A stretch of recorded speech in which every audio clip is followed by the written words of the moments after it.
Salut les amis, j'espère que vous allez bien. On se retrouve pour une nouvelle vidéo sur l'univers de Dragon Ball et aujourd'hui nous allons réagir au chapitre 86 de Dragon Ball Super puisque beaucoup d'entre vous m'ont dit où est ta review? Eh bien généralement quand je fais pas de review les gars, c'est que je suis pas hypé par le chapitre et j'attends le suivant pour donner un bon avis etc. Généralement quand j'en donne pas c'est que j'ai pas trop kiffé le chapitre. Pourquoi? Parce que ce chapitre 86 de Dragon Ball Super, pour moi, c'est comme coucher avec une ex. Genre en mode, t'es hypé, t'es brûlant, t'es chaud bouillant sur le moment, et puis après avoir terminé, tu te dis c'est pas ouf. Et bah c'est exactement pareil. Ce chapitre, c'est, je vais pas dire le chapitre de trop, mais un chapitre qui fait encore tourner en longueur et durer en longueur l'arc Granola. Alors il y a quand même des bonnes choses dedans, comme la maîtrise de l'Ultra Instinct de Goku, et on va y revenir dans cette vidéo, mais la plupart des dialogues dans ce chapitre, le peu de dialogues qu'on a, sont éclatés au sol. Pour le coup, j'ai pas du tout kiffé, et surtout, la pseudo-rédemption à la fin de Granola, elle est pas ouf non plus. Pourquoi? Parce que tout simplement, cet arc-là, cette mise en scène, etc., du survivant céréalien, Granola, eh ben, on parle d'un mec qui a perdu donc son peuple, mais aussi perdu sa maman, et sa maman a été tuée par Elec, donc un des mecs des Haters. Et pour le coup, à la fin de ce chapitre, on a un Granola qui dit « Ouais, merci les gars, grâce à vous, grâce à la volonté de Bardock, j'ai compris que tout simplement la vengeance ça servait à rien, etc. » Et donc il veut épargner Gas et toute la team des Haters. Et pour le coup, moi je trouve ça ouf. Genre demain, on va tuer un de tes parents ou tes frères et sœurs, est-ce que tu serais capable de pardonner à la personne et de la laisser fuir à la limite? Puisqu'on est dans un truc où on ne veut pas tuer les ennemis, eh ben on aurait pu avoir, et peut-être ça sera le cas dans le chapitre suivant, puisque pour moi c'est clairement pas le dernier chapitre de l'arc Granola, eh ben on pourrait avoir un Goku qui appelle Jaco de la Patrouille Galactique pour enfermer les Haters. Mais tout ça en fait c'est un pétard mouillé, c'est ça qui me dérange, c'est que au final, qu'est-ce qu'on retient de cet arc? Pas grand chose, à part que Freezer a été juste la mise en scène scénaristique, et au final il n'a même pas pop, il a servi strictement à rien à part créer une nouvelle histoire. Mais clairement, on va se l'avouer, l'arc Granola c'est les montagnes russes. Je vais pas dire que je n'ai pas kiffé l'arc, puisque j'ai kiffé beaucoup de passages de cet arc Granola, comme l'utilisation de Bardock, puisque la prise de conscience de qui sont les parents de Goku pour Goku va donner une continuité au personnage par rapport à qui il est, mais surtout par rapport à sa maîtrise à l'Ultra Instinct, mais ça on va y revenir un peu plus tard dans la vidéo. Mais moi ce qui me fait chier c'est de tirer les combats sur la longueur, parce qu'au final ça n'apporte pas grand chose au scénario. Quand tu fais plusieurs chapitres pour construire une histoire, donner du lore, un background, donc un contenu tout simplement, c'est intéressant, mais un combat qui dure sur la longueur, je trouve ça archi chiant. Même si dans l'idée, là, il y a des trucs qui ont été sympas dans ce combat, et encore une fois, je souligne l'aspect cinématographique de Toyotaro dans son découpage de planches. Franchement, c'est juste magnifique, et on peut s'imaginer de comment ça va rendre en animé. Après, encore une fois, on est un petit peu bloqué par cette parution mensuelle, qui fait que c'est long d'attendre, etc. Et ça se trouve que quand on va relire tout l'arc d'un coup, ça va être une masterclass. J'espère, mais en tout cas, l'utilisation de Bardock, c'était cool. L'utilisation du Ultra Instinct de Goku pour qu'il continue à maîtriser ce pouvoir est plutôt pas mal.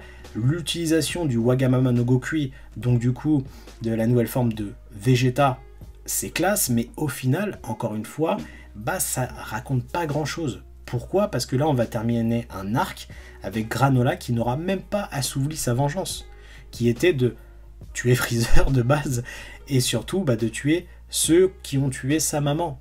Donc là on n'a rien de tout ça, et je trouve ça vraiment nul. Mais encore une fois, je le répète, en termes de combat, oui, ce chapitre est stylé. Pourquoi? Parce que on a un Goku donc qui va utiliser ce pouvoir, ce dôme de protection pour protéger Granola. On va avoir une synergie entre Granola, Goku et Vegeta. Donc Goku et Vegeta qui vont aider entre guillemets Granola à porter le coup final à Gas. Donc ça, voilà, pourquoi pas, c'était à lui de le faire. Je trouve ça légitime par rapport à ce que les haters ont fait à son peuple et du coup à sa mère. Mais pour le coup, là où je suis un petit peu déçu, c'est des fois comment c'est emmené. Le fait que Vegeta soit souvent sur la touche, tout simplement, parce que un coup il va débloquer un nouveau pouvoir, un coup il l'utilisera pas, un coup il a une nouvelle transformation et 2 chapitres plus tard il se fait éclater. Et pareil pour Goku. Goku, l'Ultra Instinct, je vois beaucoup d'entre vous qui ont été perdus par rapport à cette technique maîtrise. Pourquoi? Parce que, on a eu un flou scénaristique. Parce que déjà, il faut nuancer ce qui est proposé dans l'animé et dans le manga, puisque les transformations arrivent de manière différente, entre guillemets, en tout cas l'utilisation de cette technique, et après dans l'arc Moro, puis l'arc Granola, on a un Goku qui va continuer à s'entraîner pour trouver l'éveil parfait et la maîtrise parfaite de l'Ultra Instinct par rapport à son propre corps. Bon, après, les goûts et les couleurs sont dans la nature, et l'utilisation d'une forme humanoïde de Ki de Goku, donc en mode Susanoo de Naruto, soit on kiffe pas. Moi, j'ai hâte de le voir en animé, puisque je pense que ça pourrait réellement être badass. En fait, j'aime bien les propositions de Dragon Ball Super sur des nouvelles choses qu'on n'a pas eu dans Dragon Ball Z, donc de la matérialisation de Ki, etc., que ça soit des extensions de membres en Ki ou comme la faux qu'on a eu avec Black Goku, etc. en mode Ki, tout ça j'apprécie l'idée. Pourquoi? Parce qu'on nous propose quelque chose qu'on n'a jamais eu dans Z, ou du moins pas réellement exploité.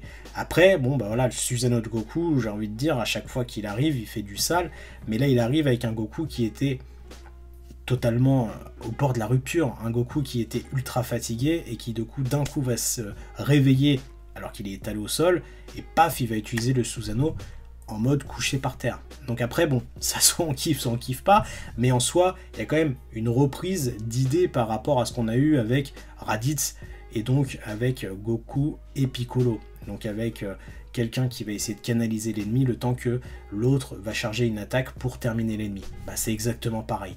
Mais en soi, si on doit revenir sur l'utilisation de l'Ultra Instinct de Goku, eh bien, dans le manga, je trouve l'évolution plutôt pertinente. Pourquoi je vous dis ça? Tout simplement puisqu'on arrive à un moment clé de l'histoire, c'est-à-dire l'achèvement total du personnage de Goku. Alors ce que je veux dire par là, c'est que, eh bien, on se rapproche de plus en plus du Goku fin Dragon Ball Z, Tenkaichi Budokai face à Oob. Et c'est là où c'est intéressant, puisqu'on a un Goku qui, en termes d'homme Saiyan, eh bien, il sait qui il est, et il arrive, eh bien, à un moment de l'histoire où il va atteindre son pouvoir ultime, l'Ultra Instinct. Je pense pas qu'il y aura autre chose derrière, et le manga le matérialise très bien.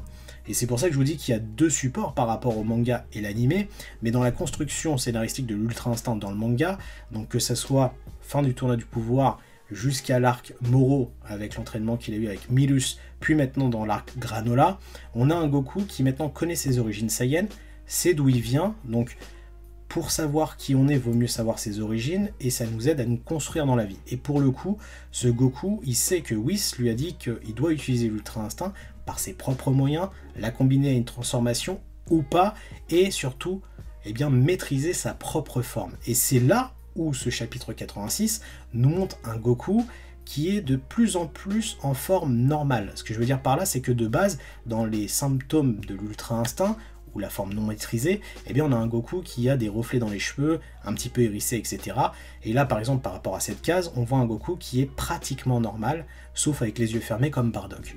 Donc pour moi, le stade ultime de l'Ultra Instinct serait un Goku qui serait constamment en Ultra Instinct, comme Whis, comme un ange, et donc on aurait un Goku qui serait totalement accompli, et donc ce Goku fin Dragon Ball Z Tenkaichi Budokai serait le Goku ultime. Personnellement, je trouve ça pertinent, un Goku qui utiliserait l'Ultra Instinct, même sans se transformer, sans avoir d'apparence notoire, être en forme normale, stylé. On aurait un Goku qui serait totalement accompli, et donc il devrait maintenant passer à la nouvelle génération. Après, c'est vrai que pour les ayants droit, les éditeurs, etc., pas avoir de nouvelles transformations, oulala, il n'y a plus de figurines, il n'y a plus de cartes, ça va être compliqué.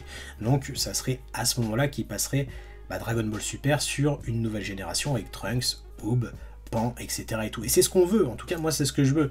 Après, reste à voir, mais moi c'est ce que je vois pour l'Ultra Instinct, en tout cas ce qui est montré dans le manga. Peut-être que l'animé fera différemment, mais en tout cas je trouve l'idée plutôt cool de me dire que Goku se rapproche de la forme ultime de l'Ultra Instinct et surtout sa propre forme. Enfin voilà tout ce que je pouvais dire en toute objectivité de ce chapitre 86 de Dragon Ball Super et de l'évolution de Goku sur l'Ultra Instinct. À vous de me dire tous vos avis en commentaire. Que pensez-vous réellement de cet arc Granola? Je pense réellement faire une vidéo complète le jour où on aura donc tout simplement la fin de l'arc. Je pense que ça sera le chapitre prochain pour passer au nouvel arc et j'espère qu'on entamera un bel arc de Dragon Ball Super, puisque depuis Black Goku, même si j'ai adoré l'arc Moro, personnellement, je trouve que l'arc Granola, malheureusement, est mitigé. Après, reste à voir sur une lecture one-shot, pour voir ce que ça donne, mais dans tous les cas, voilà mon avis sur ce chapitre 86 de Dragon Ball Super. N'hésitez pas à liker, à partager, à vous abonner à la chaîne YouTube. Je vous fais des bisous, à très bientôt, tchuss!